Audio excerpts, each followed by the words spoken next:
வணக்கம். நமது மீடியா செய்திகளுடன் நான் நிரோஷன். முதலில் தலைப்புச் செய்திகள். இந்தியாவின் பாதையில் மீண்டும் குறுக்கே வந்த ட்ரம்ப். அகமதாபாத் விமான விபத்திற்கு பிறகு ஏர் இந்தியா சிஇஓ முதல் தடவையாக பொதுவெளியில் தெரிவித்த கருத்து. இஸ்ரேலிய வெளியுறவுத்துறை அமைச்சரின் அடுத்த வார இந்திய பயணம்.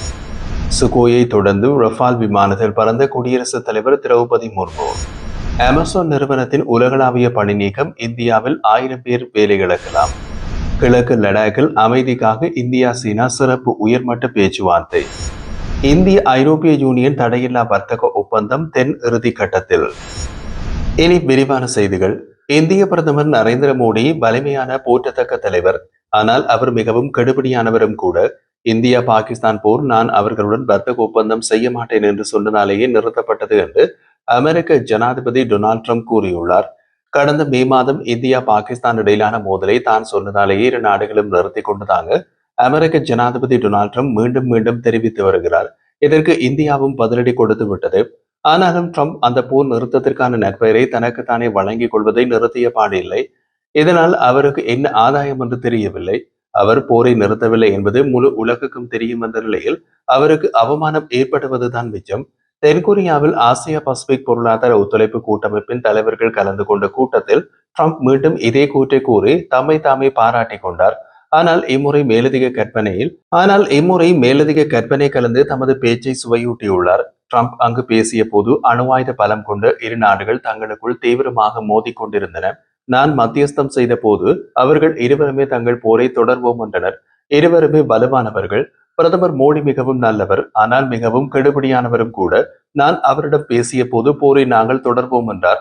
நான் அவரிடம் நான் பார்த்து அதே கெடுபிடியான நபர்தான் என்றேன். நான் மோடியிடம் நீங்கள் போரை தொடர்ந்தால் உங்களுடன் வர்த்தக ஒப்பந்தம் செய்ய போவதில்லை என்றேன். பின்னர் பாகிஸ்தான் அரசிடமும் அதையே சொன்னேன். பின்னர் அவர்களே என்னை அழைத்து போரை நிறுத்துவதாக சொன்னார்கள். நான் இந்தியாவுடன் ஒரு வர்த்தக ஒப்பந்தத்தை முன்னெடுத்து வருகின்றேன். எனக்கு பிரதமர் மோடி மீது மிகுந்த அன்பும் மரியாதையும் இருக்கின்றது. எங்களுக்குள் நல்ல உறவும் உள்ளது. அதே போல் பாகிஸ்தான் பிரதமரும் ராணுவ தளபதி ஃபீல்ட் மார்ஷலும் சிறந்த துருப்புக்கள் என்றார். தென்கொரிய பயணத்திற்கு முன் ஜப்பானிய தலைநகர் டோக்கியோவில் பேசும்போது இந்தியா பாகிஸ்தான் போரை நான் நிறுத்தினேன். அந்த போரில் 7 அழகிய புதிய விமானங்கள் வீழ்த்தப்பட்டன என்றார்.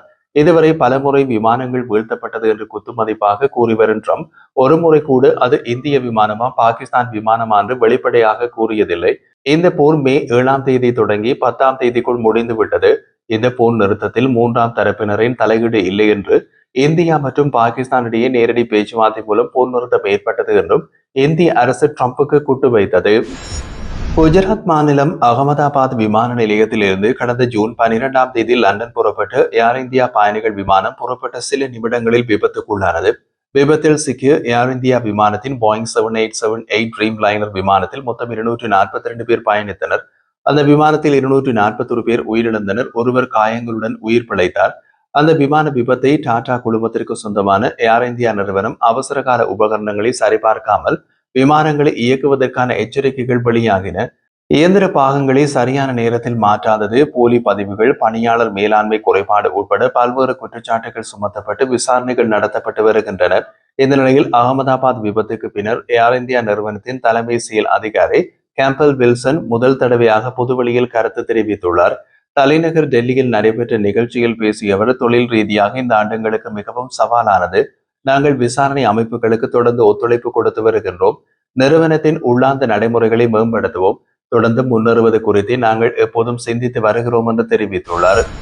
இஸ்ரேலிய வெளியுறவுத்துறை அமைச்சர் கிடியோன் சார் அடுத்த வாரம் இந்தியாவுக்கு பயணம் செய்ய திட்டமிடப்பட்டுள்ளது. இந்த பயணத்தின் போது இந்திய அரசின் பல்வேறு உயர்மட்ட தலைவர்களை சந்தித்து இருதரப்பு உறவுகள் மற்றும் பிராந்திய முன்னேற்றங்கள் குறித்து அவர் பேச்சுவார்த்தை நடத்துவார் என்றும் அறிவிக்கப்பட்டுள்ளது. அதன்படி வருகின்ற நவம்பர் 4ஆம் தேதி அவர் இந்தியாவுக்கு வர உள்ளதாகவும் இந்தியாவில் 2 நாட்கள் தங்கியிருந்து சுற்றுப்பயணம் நடத்த உள்ளதாகவும் இஸ்ரேலிய அரசு சார்பில் தெரிவிக்கப்பட்டுள்ளது. மேலும் அவர் பிரதமர் மோடி, மத்திய வெளியுறவுத்துறை அமைச்சர் ஜெய்சங்கர் ஆகியோரை சந்தித்து பேச உள்ளார் என்பதும் குறிப்பிடத்தக்கது. இந்திய ஜனாதிபதி திரௌபதி முர்மு இந்திய விமானப்படையின் ரஃபால் போர் விமானத்தில் நேற்று பறந்து சென்றார்.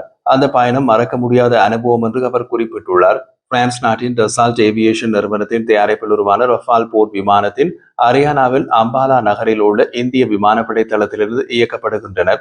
இந்தியாவிலேயே முதல் முறையாக ரஃபால் போர் விமானங்களை கொண்ட இந்த விமானப்படை தளம் என்ற பெருமையினை அம்பாலா விமானப்படை தளம் பெற்றுள்ளது. ஜனாதிபதி திரௌபதி முர்மு அம்பாலா படைத்தளத்திற்கு நேற்று வருகை தந்துள்ளார். அப்போது அவருக்கு இந்திய விமானப்படை சார்பில் அணிவகுப்பு மரியாதை அளிக்கப்பட்டது.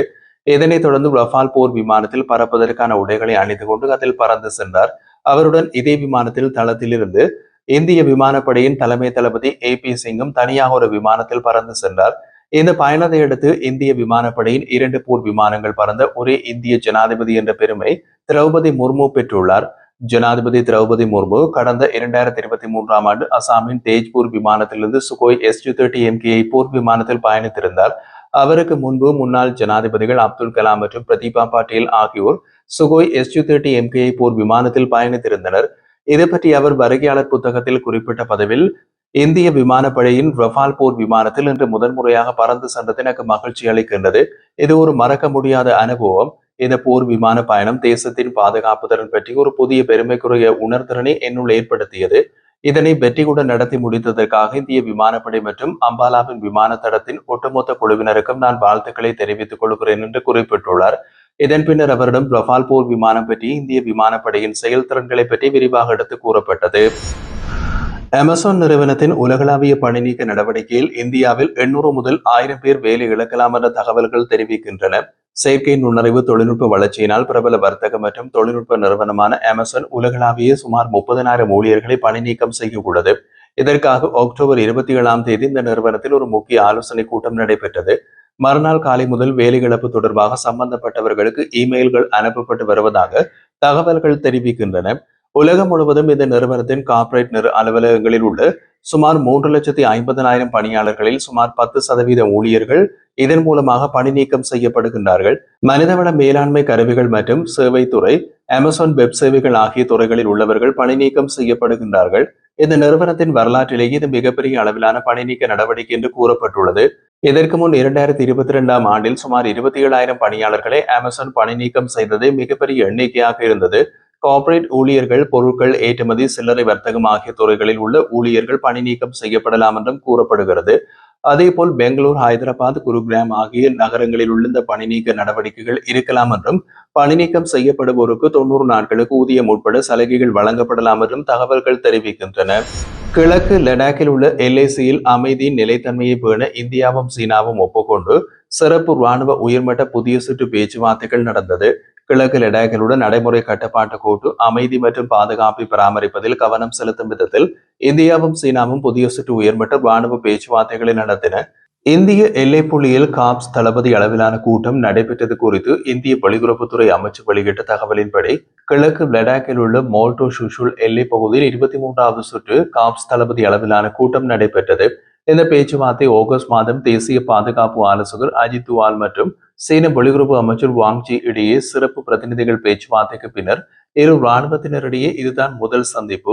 இரு நாடுகளும் எல்லை பகுதியில் உள்ள நிலவி வரும் பிரச்சனைகளை தீர்க்கவும், அமைதியாக கூட்டாக பாதுகாக்கவும் இராணுவம் ராஜதந்திர வழிகளில் தொடர்பில் ஒப்புக்கொண்டன என்று தெரிவிக்கப்பட்டுள்ளது. ஐரோப்பிய யூனியனுடன் தடையில்லா வர்த்தக ஒப்பந்தம் இந்த ஆண்டு இறுதிக்குள் கையெழுத்தாக வாய்ப்புள்ளதாக மத்திய அமைச்சர் பியூஷ் கோயல் தெரிவித்துள்ளார். அவர் மேலும் கூறிய போது, ஜெர்மனியின் பெர்லின் உலக மாநாட்டில் கலந்து கொண்டேன். அங்கு சர்வதேச அளவில் நிலவும் சூழல் குறித்து உலக நாடுகளின் தலைவர்களிடையே பேச்சுவார்த்தை நடைபெற்றது. ஐரோப்பாவை சேர்ந்த பல வர்த்தக நிறுவனங்களுடன் நான் ஆலோசனை நடத்தினேன். அப்போது பல நாடுகள் இந்தியாவுடன் வர்த்தக உறவு வைத்துக் கொள்ள ஆர்வம் காட்டின. 3 நாள் நடந்த தடையில்லா வர்த்தக ஒப்பந்த பேச்சுவார்த்தையில் குறிப்பிடத்தக்க முன்னேற்றம் ஏற்பட்டுள்ளது. 20 சாப்டர்களில் 10க்கும் இருதரப்பு ஒப்புக்கொண்டு விட்டன. அடுத்த வாரம் மீண்டும் பேச்சுவார்த்தை நடைபெற இருக்கின்றது. நவம்பர் மற்றும் டிசம்பர் மாதங்களில் ஐரோப்பிய வர்த்தக ஆணையர் இந்தியா வர இருக்கின்றார். அப்போது பேச்சுவார்த்தையில் தீர்வு ஏற்பட்டு தடையில்லா வர்த்தக ஒப்பந்தத்தை நிறைவேற்ற ஒரு முடிவு செய்துள்ளோம். நியாயமான சமமான தடையில்லா வர்த்தக ஒப்பந்தத்தை நிறைவேற்ற முனைப்பு காட்டி வருகின்றோம். இது இரு நாடுகளுக்கும் இடையே பரஸ்பர உணர்வு, வலிமை மற்றும் வர்த்தக முதலீடுகளை ஊக்குவிக்கும் ஒரு கூட்டணியை உருவாக்குகிறது. பிரதமர் மோடி தலைமையில் இந்தியா மீண்டும் தன்னை நிரூபித்துள்ளது என்று அவர் கூறினார்.